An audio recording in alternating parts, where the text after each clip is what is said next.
আমি রাজপথ থেকে বঙ্গভবনে এসেছি।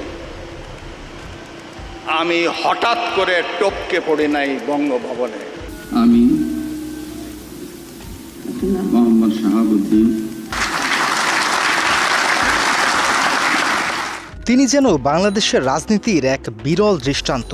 নানা পট পরিবর্তন আর পালাবদলের মাঝেও পরপর ৩টি সরকারের আমলে বহাল তবিয়তে টিকে থাকা একমাত্র ব্যক্তি। আওয়ামী লীগ সরকারের পতনের পর যখন বাঘা বাঘা নেতারা আত্মগোপনে বা দেশ ছেড়ে পালিয়ে গেছেন, তখন বঙ্গভবনে একমাত্র তিনিই ছিলেন স্বপদে বহাল। তিনি বর্তমান রাষ্ট্রপতি মোহাম্মদ শাহাবুদ্দিন চুপ্পু। নানা আন্দোলন আর সংগ্রামেও যাকে এতদিন সরানো যায়নি, এবার কি তবে বাজতে চলেছে তার বিদায় ঘণ্টা?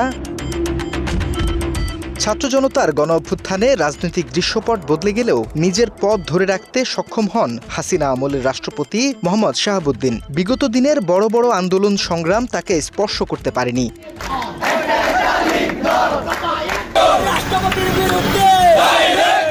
তবে তার এই টিকে থাকা নিয়ে বিতর্কের শেষ নেই। শুরু থেকেই তিনি ছিলেন একজন চরম বিতর্কিত ব্যক্তিত্ব। তার বিরুদ্ধে রয়েছে দ্বৈত নাগরিকত্বের মতো গুরুতর অভিযোগ, যা নিয়ে জনমনে রয়েছে নানা প্রশ্ন। শুধু তাই নয়, দেশের শীর্ষ পদে থেকে বিদেশে গিয়ে চিকিৎসা নেওয়া নিয়েও বারবার সমালোচনার মুখে পড়েছেন তিনি।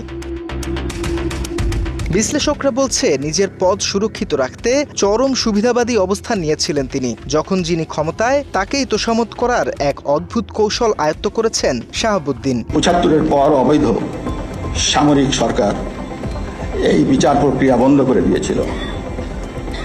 এক সময় এরশাদের হাত ধরে জিয়াউর রহমান, জিয়াউর রহমানের হাত ধরে তার বেগম জিয়া। এদের সময় মহান মুক্তিযুদ্ধের চেতনা তছনছ হয়েছে। এরশাদ সাহেব এবং জিয়াউর রহমান এরা কিন্তু এই জিনিসটাকে এই আপনার অর্থ দিয়ে পলিটিক্সের 12টা বাজাইছে তারাই।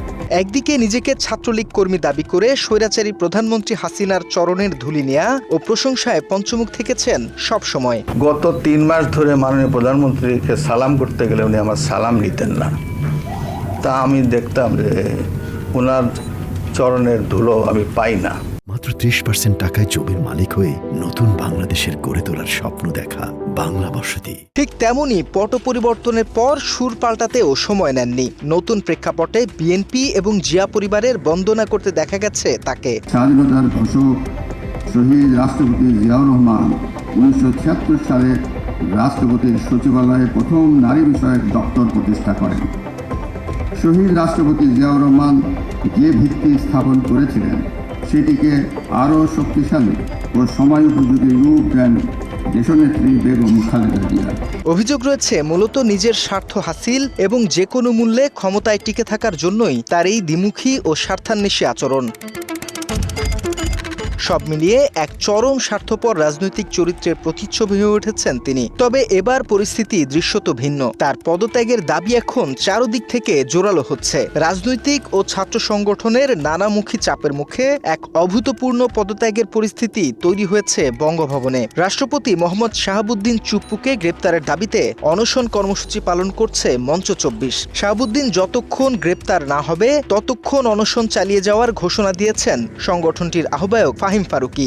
আমরা আজকে রাতের ভিতর শাহাবুদ্দিন চুপ্পুকে অপসারণ করে যে কোনো মূল্যে তাকে গ্রেপ্তারের দাবি জানাচ্ছি এবং আমরা আজকের এই প্রোগ্রাম থেকে বলেছি, বাংলাদেশের মুক্তিকামী জনগণের পক্ষে আমরা এখানে অনশনে বসে যাব যতক্ষণ পর্যন্ত না আওয়ামী সন্ত্রাসী চুপ্পুকে গ্রেপ্তার করা হবে, ততক্ষণ পর্যন্ত আমরা এখানে অবস্থান করব। এদিকে জামালপুরে জুলাই পদযাত্রার এক আলোচনায় এনসিপি প্রধান নাহিদ ইসলাম বলেছেন, শুধু পদত্যাগ নয়, চুপ্পুকে গ্রেপ্তার করতে হবে। সেই সাথে যোগ্য ব্যক্তিকে রাষ্ট্রপতি নির্বাচন করার দাবিও করেন নাহিদ। আমরা মনে করি ফ্যাসিস্টের দোসর চুপ্পু পদত্যাগ করলে হবে না, পদত্যাগের পরে তাকে গ্রেফতার করতে হবে। আইনগত বা সাংবিধানিক নানা মারপ্যাচে স্বপদে থেকে গিয়েছিলেন মোহাম্মদ শাহাবুদ্দিন। সেই পরিস্থিতির অবসান ঘটিয়ে পদত্যাগের এই পর্যায়ে ফ্যাসিস্ট আমলের নিয়োগপ্রাপ্ত রাষ্ট্রপতি। দেশের রাজনৈতিক প্রেক্ষাপটে তার এই বিতর্কিত অধ্যায়ের যে সমাপ্তি খুব কাছাকাছি, তা অনেকটাই স্পষ্ট। বাংলা এডিশন, ঢাকা।